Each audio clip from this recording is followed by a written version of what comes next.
This is Warbird Radio.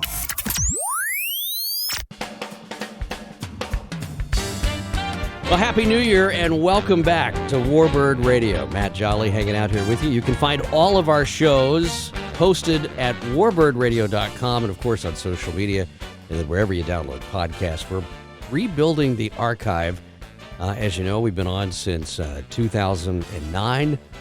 There were well over 700 episodes of Warbird Radio Live, the daily show we used to do. There's a whole bunch of stuff back in the archive, and it's coming out. It's 2024. I want to talk about the National Warbird Operators Conference. For one, I'm going to be down there. I'm looking forward to going, and it's in Coco Beach, Florida. So if you're cold wherever you're at, plan on coming down there February the 8th through the 11th in Coco Beach. Here to talk about it, longtime friend, Warbird operator himself and owner, Mr. Rick Seigfried. Rick, how you doing this morning? Well, Matt, I'm doing fantastic. I was cold. just down in Florida. I'm back in the Chicago area now, and it was a lot warmer in Florida. your hangar's like, what, 60 degrees now? Is that what you're saying? Well, it's warming up to 60. Exactly right. It was at 56 while I was gone. All So right. I'm going to boost it up a little bit here. So. Well, if the furnace kicks on, we'll all forgive you. That's completely understandable. Let's talk about NWOC. It's coming up in sunny Florida, February the 8th through the 11th, 2024 in Coco Beach, Florida. This is a great organization. It's a 501c3 nonprofit organization, hear me on this, not affiliated with any one group in particular. This is a standalone Warbird Operators convention and organization that focuses on safety and all of the, I hate to say this, but all of the national political items and issues that face Warbird operators every single day. And I mean, if there was ever a time to be a member and to attend this convention, it's this year and the years following, because we've got some problems, Rick. I mean, let's face it, as a community, and you guys are the ones that are guiding us through all of this. We're trying to, that's for sure. And again, you do not have to be a member of any particular organization, just a Warbird enthusiast to attend the event. NWOC, although we're a not-for-profit corporation, we have no membership. There are no membership dues. The only thing is you get to attend our annual meeting. And of course, anybody has access to the website and the information there, which is very simply the letters NWOC, NWOC.arrow. So it's on the web. You can see what it's all about. You can register for, see a little history of the organization, see who the players are. And although that all the big organizations, the CAF, EAA, Warbirds of America, some of the larger museums, the Palm Springs Air Museum, the Warbird Museum down in Florida, all across the country are all present. As you said so well in your beginning opening, no one organization has control of NWOC. Right. We have representatives on all of them, and we're there just to talk about the operation and the maintenance and of these fine machines that we tend to call warbirds that we all love so dearly, from the L-birds to the jets. Well, and the great part about this is that the FAA's involved. They're there. We can actually have a dialogue. And, the elephant in the room is always dealing with the safety issues and then how we translate that to keep these things continuing to fly and their preservation within the construct of the government. And it's always present. And anytime that there's an issue or an accident or whatever happens, this always comes up. And, insurance plays such a big part of that. And Ladd Gardner, who you cannot grow up more in the Warbird business than Ladd Gardner, a guy that gets this. He's one of the big sponsors of this and obviously wants to see vintage military airplanes continue to fly. So it's cool that everybody's involved in this. So if you're an owner-operator, you have to be there. Without a doubt. And it is a good cross. There's a fair amount of social activity within it. Oh, come on. You mean, now wait a minute. There's a social element to anything to do with warbirds? Come on, Rick. Well, we got to get to know each other a little bit. We picked Coco Beach. It's right on the Atlantic Ocean, right on the beach. It's a great location, for the hotel. I mean, I have seen there's more spouses coming in this one than there normally is, because I think they see the venue and realize what a gorgeous location it is, and getting away in the winter is always a good idea. So it's going to be a great event down there. and we all look forward to it. We start off with a social gathering on Thursday night, and then we get Friday morning fairly early. We get into the program. We're going to have representatives of the FAA Medical Division. The head flight surgeon for the FAA, Susan Northrup, will be one of our speakers that'll kick off the program. Who, by the way, has a family T6, well, a Harvard. I don't want Skipper to come after me, and a Stearman. That's right. Without a doubt. And she flies the Stearman. Yep. She hasn't flown the Harvard yet. Well, I think she's flown in, and she's probably flown it a little bit. She hasn't soloed it, but she has soloed the Stearman. So she's one of us. That's right. And the head doc for the for the FAA. So I'm telling you, that's awesome. Yeah. And she's going to be a participant, and then we go right into other activities. We've got representatives.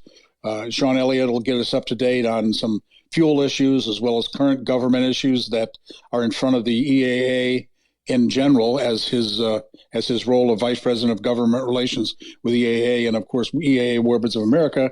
We also have a government affairs committee that we try to stay abreast of those, and they'll give us a latest update on that. Anyone with a living history flight experience exemption certainly needs to be there, because they're having a big meeting and gathering specifically with the FAA as also without the FAA. And the good news about this event, people are very open and frank with their conversations when they deal with the regulatory agency. And so it's a good venue for those type of activities. And then we'll have our usual maintenance maintenance sessions with some of the noted mechanics around the country that specialize on our aircraft. I think that's fantastic. And both of my airplanes have been down now almost a year. My gosh. Havilland Chipmunks. And the reason is that Gypsy Major engine it's kind of a one-off in the United States. Sure. It's not in England, but this is so critical, because this is where, if you have a trusted source, a trusted resource of a mechanic, this is one of those conferences that you better bring them along. You just better bring them. Without a doubt, the mechanics gain greatly from this. They can find out part sources, overhaul sources, vendors that supply the overhauling of accessories on all the different types of aircraft. They're all there in some presence. Safety equipment is always there. We're going to have a Strong Parachutes is going to give us a nice little talk on the care and feeding of your parachute, which hopefully none of us ever have to use. But if we use it, we want to make sure it's going to work properly, like any other piece of equipment on the airplane. So that's the type of things we discuss at this conference. I want to go back to the maintenance side, because, if you're putting your family in these airplanes, if you're flying your kids, your wife, or certainly yourself in these airplanes, you want them right. And yes. What's so great about this is that we have you celebrate the 20 under 40 every year. And just thinking about Skipper Heil's kids, Susan Northrup's sons, Eagle Scouts, interested and working on old airplanes every single day. They wanted a paint booth for Christmas. Now, these are young guys in their 20s who are coming up in this. You at NWOC foster this, and I'm sure there are other organizations that celebrate young folks getting into warbirds, but I have said for years, they think it's unattainable. They think it's just something that they can't do. That is so far from the truth. There are so many opportunities if you just show up. And this is one of those opportunities that is worth the money to show up to, whether you're on the maintenance side or the flying side. We need young people involved in this to keep this thing going. Otherwise, it's just fruitless, right? I mean, without a doubt, we encourage it. And it is good to see there are some people that are really interested in warbird aircraft that are coming into the community now. And we encourage them to be at NWOC. And we're talking about ways to bring attention to their the opportunities that are presented both at NWOC as well as the opportunities they may have when they get back home to their local flying fields, be it a club opportunity that has a warbird aircraft, or the Commemorative Air Force, of course, certainly welcomes that. EAA Warbirds America, we have a lot of young members and try to encourage them to be active in different programs around the country, whether it's working at an air show or actually working on an aircraft or getting checked out in a warbird aircraft. And I know I was very fortunate. I got checked out in a Stearman when I was as a graduation present out of high school, and haven't looked back from that time. I've continued to fly. So it's. I wanted to talk about that because your background's really cool. I mean, obviously, thousands and thousands and thousands of hours flying commercial jets, now retired and living your best life. But how did you get into this? Because a lot of people know the Rick Seigfried from EAA and from, AirVenture and all that stuff. But how did you get into this? Well, I was very fortunate. My father was grew up in the Lindbergh era. He was actually born in 1929. So right after Lindbergh flew the Atlantic, just a few years before that. And of course, the United States was very aviation crazy at that time. And growing up, he was a little young for World War II, although he actually is a World War II vet, but he enlisted really after the hostilities had ceased, but they still called them World War II vets. He enlisted in the Marine Corps, but he actually learned to fly while he was in high school and continued with it throughout his career. And then, my mom and dad got married young, started having kids kind of in the fashion of the day in the early 50s. And as he says, if he was a baker, all his kids would know how to bake bread. Because he was a pilot, all his kids know how to fly airplanes. And there were 5 kids, and all of us have at least a private pilot ticket. I'm the only one that continued to do professional aviation. But I was very fortunate growing up around aircraft and aviation. My dad was a beach dealer back in the 60s. So I was a line boy there and grew up around airplanes and aviation and did everything from fuel the airplanes to cut the grass to move them around and just grew up around that. He was early into he bought one of the very first Frasca simulators that he had there. Oh, yeah. So in the evening, we used to go in and practice flying that Frasca simulator. And that was kind of interesting and fun to do, and learned a lot about that early basic part of aviation. So I just was around it all my life and very fortunate to do it, took advantage of it, and learned to fly gliders first and then powered aircraft and continued with it. And my, Warbird, I did fly the Stearman when I was in high school, as I mentioned. I was also, though, getting back in aviation after working on my career in my 20s. And when I did finally, I checked out as captain at United Airlines, and I was happened to be in Westchester, New York, at the airport on a trip. And this is before quite the securities developed like we have now. And a T6 pulled up on the ramp, and with a couple in it, and the young lady in the back seat got out of the airplane and got a suitcase out of the back and walked into the terminal. And next thing you know, she got on my airplane and went with us to Chicago. But the big thing is, how cool is that T6 pulling up to the ramp here? And it was a nice airplane. I could see from the distance, and I said, I need to look into having one of those. I'd had little airplanes at that time. I had a Piper Pacer and owned that as my airplane just for fun, which I still own. And I decided, I'm going to look into trying to get a T6. So I put together a little group with 3 of my friends, 4 of us total. And we went together and bought a T6, which we bought in California. I moved back to the Chicago area. And lo and behold, I owned that airplane for over 30 years. I was going to say, over for the a years. long time. Yep. A couple of us, 2 of us ended up being one of the 2 very first partners, and we stayed right to the very end. And we bought out the other partners on and off over the years, but it was an enjoyable airplane. I flew it all over the country, had it on the West Coast, I had it on the East Coast, I had it on the South Coast. Wow. And I showed up, if that's one thing. So yeah, well, I was going to say, I mean, and that is so true just for what we're talking about today, just showing up. I want to continue our conversation about NWOC and with Rick Seigfried. We got to take a quick commercial break. The fastest in the business. We'll be right back. Reminding lock in radio this is Will.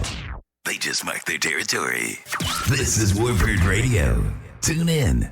Take off. This is Warbird Radio. We're coming back here with Rick Seigfried on Warbird Radio. We're talking about NWOC, the National Warbird Operators Conference, coming up February the 8th through the 11th. He's a longtime formation guy, too. Rick, will we be talking about formation stuff at NWOC? Is that part of the discussion as well? It'll enter into it. It's not specific. We do have flight operation sessions on all the different aircraft, so it'll probably enter the part of the conversations there. But specifically, this is not really a FAST, the Formation and Safety Team, puts together the formation activity for the Warbird community. And they do have a board meeting there. Their check pilots get together and they talk because everybody's there. Yeah. And but specifically, we don't really talk about formation flying unless the conversation just comes up in one of the flight operation sessions that's conducted throughout the day. I think it's great. Now, Larry Kelly and I'm going to throw Larry under the bus. Sure. We promised to continue the parts train for the de Havilland chipmunks and tiger moths in the U.S., and we have all these parts down here, and I'm feverishly going through them to support them. That's one of the reasons my airplanes haven't been flying this year, is because I've been too busy categorizing parts to get them ready to go. But the discussion has always been amongst chipmunk and tiger moth owners, why don't we participate in FAST? How cool would that be to be able to do that? Well, here is your chance to talk to the board members and figure out if there's a group that we could fly with or whatever. And look, we're just one small, tiny facet of this wonderful community. You mentioned the L-birds, and a lot of folks think, well, I've got a L2 or an Aranca. I don't need to go to this. But the answer is you do need to come to this, because you're just as much a part of this group as the guy flying a Mustang or a B-17. It doesn't matter. It is truly strength in numbers. And this is this is the charitable group to help. NWOC. Without a doubt. In addition to that, I mean, if a group of L-birds would get together, we'll give them a session where they can get together kind of outside of the conference and talk about their flying experience, talk about if they want to get more organized into the formation world, talk about if they want a, like I say, the maintenance issues, parts suppliers, and all the rest of it. This is the venue to talk about those activities.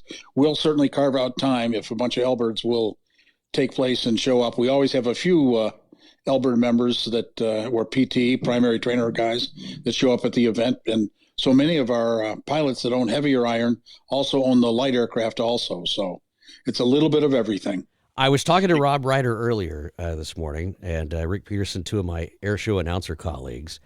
Yep. And I told him I was going to NWOC. And one of the things that I'm looking forward to is talking about air show announcer stuff. Like, what do you bring to the announcer? And Rob's pet peeve is the guy that shows up and doesn't, nobody speaks in the briefing. All the Warbird guys leave. The one guy brings up a professionally produced piece, and he hands it to us, and it's got his name and where he's from and the history of the airplane and what. Well, Rob will talk about that guy on Saturday. Guess who shows up Sunday?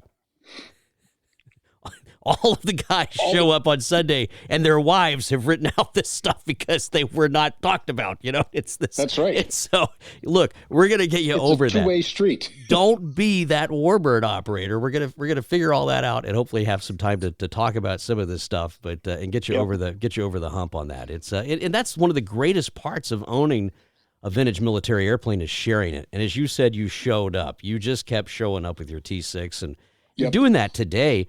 I wanted to talk about this because one of the coolest stories in Warbirds right now is Job Savage.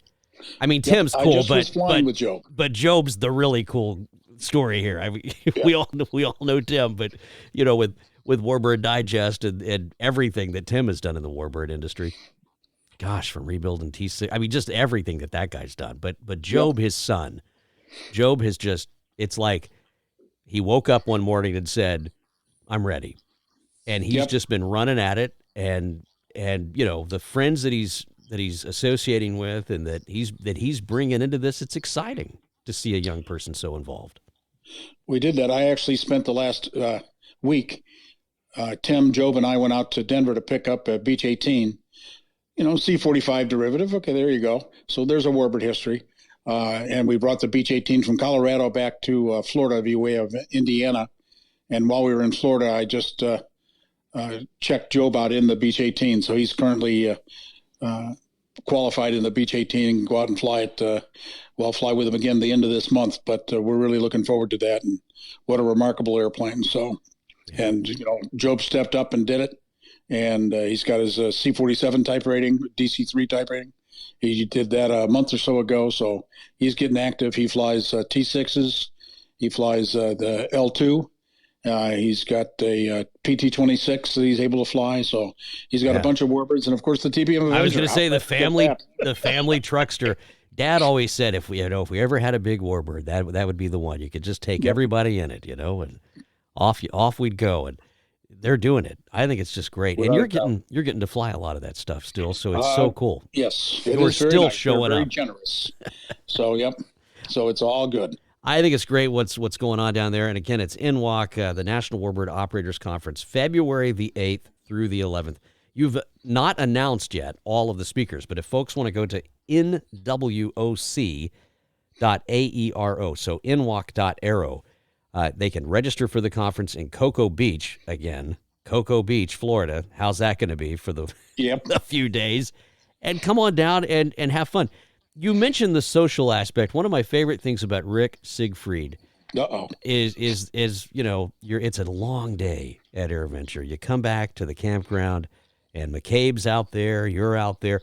Do you still, by chance, own a refreshment machine that stays in your motorhome or your travel trailer? Well, that belonged to a friend of mine, was kind enough to bring it up every year. And we still have refreshments in the evening in the campground. Yes. Yeah. However, our famous frozen margarita machine does not show up anymore. I'm sorry. Gosh, we did that for many years.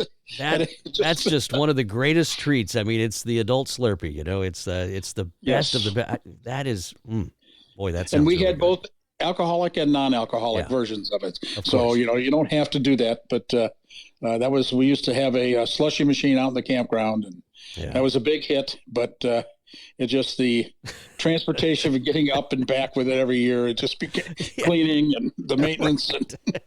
You didn't own a 7-Eleven for a reason. You were an airline pilot. I get it. I get it. Well, it was spectacular while it lasted, Rick. We'll remember the good old days. We enjoyed this. We still go and have a few libations while we're at the end of the day and enjoy our camaraderie with our friends that are both in the campground, as well as the many people who stop by that aren't staying in the campground, but at least swing by just to say hi in the evening. And so that activity still takes place, of course. All right. So here's what I wanted you to hear. If you're listening to this and you're thinking, I don't know these guys or gals, they all know each other. They're having. I am not going to fit into this. It's cliquish. This probably just isn't for me. What do you say to our friend that's listening to this right now that's on the fence about this? Well, certainly that's the reputation we're out there, but I think you'll find that showing up and getting to know some of these people, they're very welcoming, really, for the most part, and they want to share their knowledge. They want to share their experiences, and it can be a very open group. And places like Oshkosh, places at NWOC, we try to encourage the socialization with everybody, and to be welcome all of them, because you never know. You might be the person that bought my T6 when I'm ready to sell it. Amen. And, or my L-Bird or anything else that you may have. My Warbird I'm flying the most probably right now is the Stearman. Well, I fly the T6s a lot too, but so all walks of life, and certainly you're all welcome. Yesterday there was one of my neighbors was out flying his Warbird in the evening. It's the Piper version of the L-Bird. So he was out in it, even though it's wintertime here in lovely Chicago. He managed to get it out. Go fly the L4. 65 horsepower L-Bird out there. Yeah. And went around the pattern a few times and came in and then warmed up. I used to have an L2, and I always said, one of these days I'm going to have an airplane with a starter and flaps. Because moving up in the world. Moving up in the world. There's nothing worse than, a hot summer day on a cross country, and you're like, all right, you push that thing away from the fuel pump, and you tie it down, and it's 105 degrees.